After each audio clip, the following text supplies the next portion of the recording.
Hi guys, welcome back to my channel. Today's video I'm going to be filming a new kind of series that I want to start, which is I read the biggest books of X so you don't have to. So this video is going to be I read the biggest books of the first half of 2026 so you don't have to.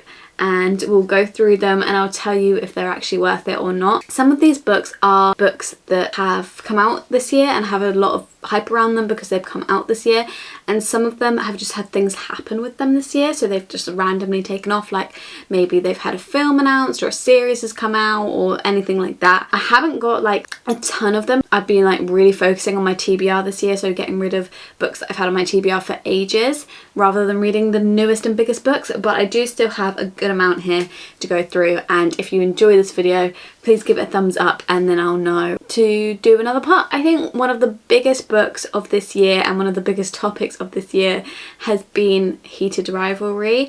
That book took off like nothing else. That series took off so much at the start of the year. I feel like I hardly hear people speak about it anymore, but it was massive at the start of the year. I read it at the start of the year when the series came to the UK. If you didn't know, the Heated Rivalry series is a hockey interconnected romance series. It follows all these different people on these different hockey teams that play against each other and their romances. The most famous one, or the two most famous ones, are the ones that have recently been converted into a TV series, and that is Game Changers and Heated Rivalry. So Game Changers follows Scott and Kip, and Scott is like this massive hockey star and Kip is just a normal guy who works in a cafe. They meet, they fall in love, but Scott is very much in the closet and is not out, and he's like this world famous superstar hockey player, and it's like follows his journey with feeling comfortable enough to come out and like the struggles it causes him being in the closet. And then the second one follows Ilya and Shane, and they are both major hockey stars. They're both in the closet and they are like supposed to be the biggest rivalries. Like, I don't really follow hockey, so I don't really know what to compare this to, but they are like rival teams and they're the captains of the rival teams, and they fall in love and they like try to keep it hidden, and oh my god. And we have like many books in between that follow many different people. I still enjoyed them. I was just a little bit over the whole hockey thing. And then the sixth book in the series, The Long Game, then is Ilya and Shane's second book, Chef's Kiss, 5 stars, and that is going to be turned into a series next year, I think, and I'm so excited for that one. They also have a new book coming out next year too, so I would definitely recommend it for the first 2 books and the 6th book. I'd maybe say you could skip the books in between if you're not feeling the hockey vibe, but if you're really feeling the hockey vibe, they aren't bad and I would still recommend them. But like, if you're getting sick of the hockey thing by the 2nd book, just know the hockey thing does not let up. You are in for a ride of hockey books. I just start with all the romances. The next one I have is How to Write a Love Story by Catherine Walsh. Out of all the books, this is probably like the least talked about one, but at least on my side of the book social media community, I heard a lot of people talking about this one. She normally does Christmas romances and everyone loves her Christmas romances. I love her Christmas romances, and I was really excited to hear that she was coming out with a just normal summer romance. I'm even more excited to find out that it follows a writer and an editor. I love those romances. I think, what else does it? Is it The Dead Romantics by Ashley Poston, or Poston, however you say her name? That one is about a writer and an editor, and I really enjoyed that dynamic. I was really excited to hear that this one was also about that. So we follow Kiara, I think it's Kiara, and her father is like, think George R.R. Martin, like that is her father basically, and he passes away before he manages to finish the last book in his series, and he puts in his will that he wants his daughter to be the one to finish the series, and so she teams up with his editor and they kind of try and bring this last book to life. It was good. I enjoyed it. I didn't enjoy it anywhere near as holiday romance. I loved holiday romance so much. It was nowhere near that for me. I think it is very short, but then I think holiday romance is very short as well. I really did like our main characters. It made me laugh multiple times. I've heard a lot of people say that it wasn't as funny as ever other books. I did find it really funny. I think it's got like humour that you'll get if you live in Ireland or if you live in Britain, maybe not if you live in America. For me, like that was quite refreshing because I feel like a lot of like American books that people are like, this is so funny, I don't really find it that funny because I don't really understand their references, whereas I did in this one. So I did find it funny. I just didn't think I really connected to the characters, and I think the romance, like one day they were not having a romance and the next day they suddenly were, and I don't know if I enjoyed build up. I don't know if I loved our female main character, like really ever got that connected to her. Only one more romance? I've got a list on my phone because I don't have all of them physically. Oh, I have one more romance. That's my phone gone. Okay, I have 2 more romances. So the next one is Just Friends by Pham. It's a big topic of conversation, and some of that was negative, which I think is really stupid. I think, why can't someone who already has a job in books, mind you, like her job is in books, then be a writer? And you're saying like, oh, she's got like this big platform and now she wants to write a book. It's not like her job was in like makeup or something. Her job was in books. I feel like it looks like I'm naked half the time. I promise I am wearing a top. I really enjoyed this book and I was really pleasantly surprised because I just heard a lot of people talk shit, but honestly I think that was just people looking for a little bit of attention. I mean, fair enough if you didn't like the book. I can completely understand someone not liking a book, but giving a book 1 star before you've read it on Goodreads just to put 1 star is a bit sad. Anyway, I digress. So we follow Blair and Declan, and they're childhood friends for ages, and then they've always had feelings for each other, and then one day they admit it to each other, they get in a relationship, and then something happens, they end up going their separate ways,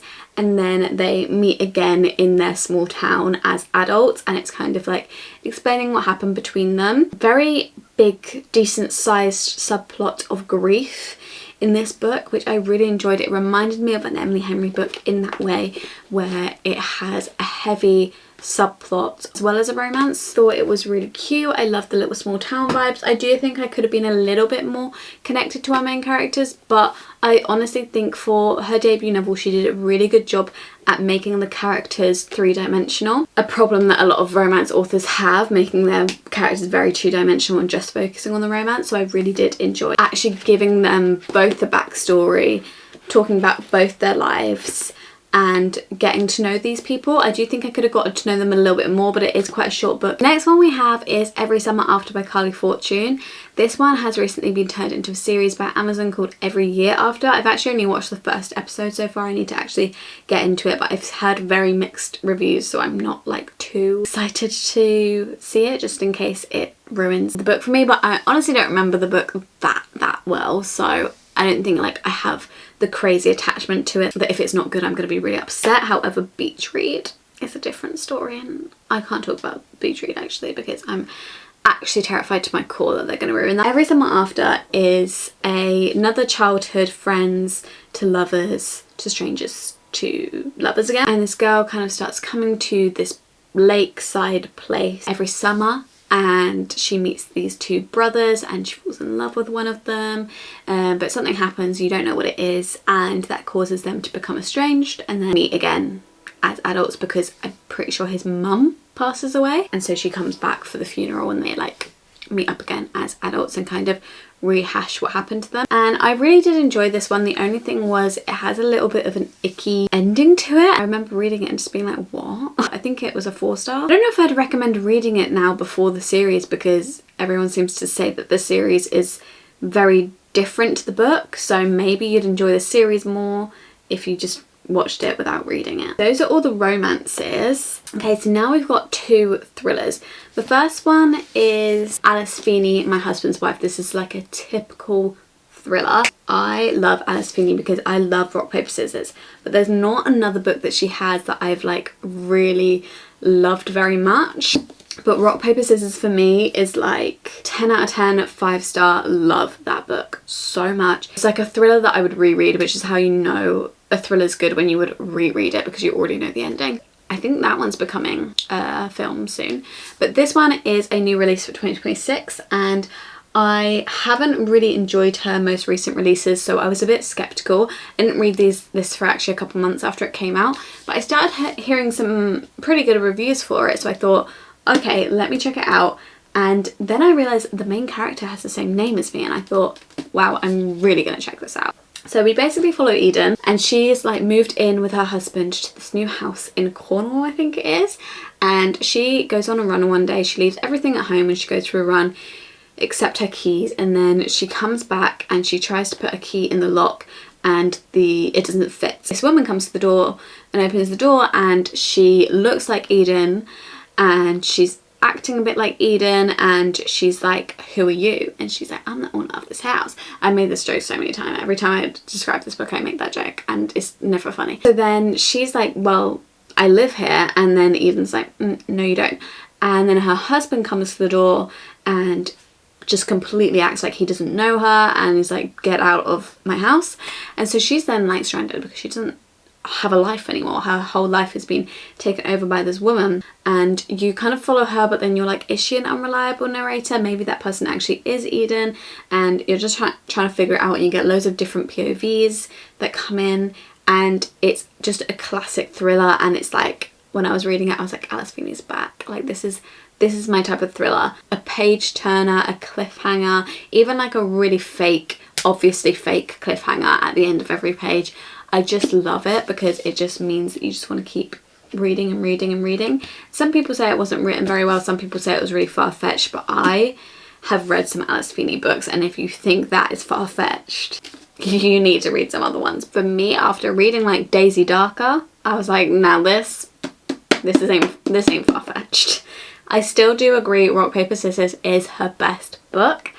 However, I did actually really enjoy this one. The next thriller we have is more of a literary thriller, not like your classic twist and turn thriller, but that is The God of the Woods by Liz Moore. I think it came out last year, but it was in the Taylor Swift documentary. Like, it literally says in the title of the book now, if you go to buy it, like, as seen in the Taylor Swift documentary, when she literally played like 5 seconds of a clip of the audiobook, and everyone was like, that's The God of the Woods. And so I thought, if Taylor Swift is reading it, then I will read it. Yeah, it's just really taken off at the end of the last year and start of this can I speak? At the start of this year. So basically we follow this family. They're so rich and culty to the point where each firstborn male in this family is called the same name, and they're called like Peter 1, Peter 2, Peter 3, and it's like that sort of rich family.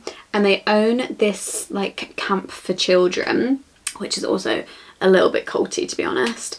Their child Bear in the past one day goes missing, and you never know what happened with him. He just went missing, no body was found. It's this big mystery. In the present time, their daughter Barbara decides that she wants to start going to this camp, and then Barbara goes missing, and it's basically trying to figure out what's happened to both these children. And the rich family are really suspicious. You follow multiple POVs, like you follow Barbara at some points, you follow Tracy, who's her friend, at other points. You follow Louise, who is one of the camp leaders. You follow, I think they pronounced it Judita in the audiobook, who is a detective. You follow all these different POVs and try to kind of like make sense about what's happened, but it's like a bit of a slower thriller. But I say slower, I was literally addicted to this. I was reading it whatever chance I got. I was like going through this book like, whoa. I think the two that we have left are two literary fictions. So the first one was definitely more popular last year, but the film has come out this year, so it's had a little bit of a resurgence, although I haven't really heard that many people talking about the film, and I haven't actually watched it yet, but I'm intrigued to watch it. I might watch it at some point, and that is Remarkably Bright Creatures by Shelby Van Pelt. This was absolutely off the walls popular last year. We basically follow this woman called Tova. Is she like in her 60s or something? 70s maybe? Her husband died and she began working as a night cleaner in the aquarium. Her son Eric also mysteriously vanished on a boat, and his body was never found, and it was a mysterious vanishment, kind of like this one. She is working at this aquarium trying to distract herself. She's like not got the best life because, you know, everyone she's loved has like left, and she has some lovely friendships, but she kind of feels a bit removed from it all. We have this octopus who is also in the aquarium. He's a bit of a sneaky character. He has a POV, which is crazy. Realizes what has happened to her son, and he tries to like communicate with her and tries to help her figure out what happened to her son all those years ago. Yeah, it's quite heartwarming. Like, the octopus is quite cute. they start up a little friendship, and because Tova doesn't really have anyone, it's just really sweet, even though it's literally an octopus.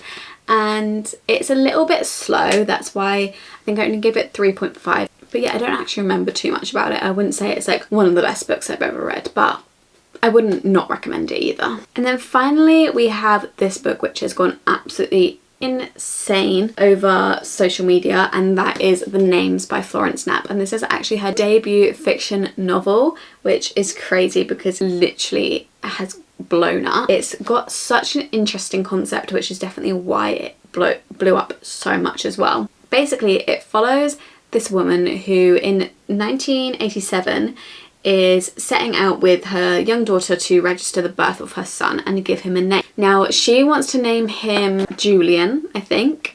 Her daughter wants to name him Bear, and the dad wants to name him Gordon because that is the dad's name.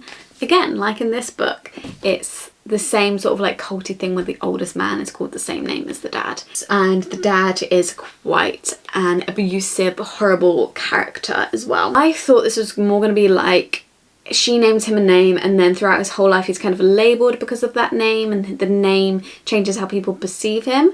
But it's kind of more like she names him these names, and then it follows the three perspectives after she names him, and kind of what happens when she goes home to her husband and how that then shapes his life. So it's not really about how the name shaped his life, it's like the situation after his mum called him that name that then shapes his life. I did really enjoy it. I gave it 4 stars. I was really umming and ahhing between a 4 and a 4.5. In the end I did settle for a 4 just because I would have loved it to have been a little bit longer. And because of like that mismatch, I really kind of thought I was gonna get more of the psychology behind what would happen if you named him that name. It's like his name didn't really affect his life beyond that point. It was that point that then affected his life. But I really did enjoy it, and I would really recommend it. And for a debut novel, I think it's amazing, and I can't wait to read what else she comes out with. I think those are all the books that I'm going to go through today. These are some of the biggest books of 2026. I would recommend probably like 80% of them. I think sometimes social media gets it right, sometimes they get it wrong, but I also think I'm quite good at knowing whether I'm gonna like a book or not. So maybe I need to start being a little bit more adventurous, but I think I am at the moment. I'm reading Lost Lambs, which is a little bit like I didn't really know what I was going in for. But Yes Dear on the TBR, 2 of the biggest books of the year. The Correspondent is a massive book of the year. So I'm definitely down to make a part 2 at the end of the year with the other books that I've read that were massive. I'm definitely getting into maybe pushing myself more outside my comfort zone, and maybe I won't be recommending 80% of the books in the next video, but out of these books I really think a lot of them are very incredibly written books. Give this video a thumbs up if you enjoyed it. If you want to, comment down below and let me know what you thought of any of these books, or if you have any books that have really taken off that you've really enjoyed and you think that I will enjoy, please let me know. You can subscribe down below and turn the bell on. You'll be notified every time I upload, which is every single Saturday now. And if you want to, you can follow my social medias at _libraryofeden on both TikTok and Instagram, and I'll see you in my next video very soon. Bye.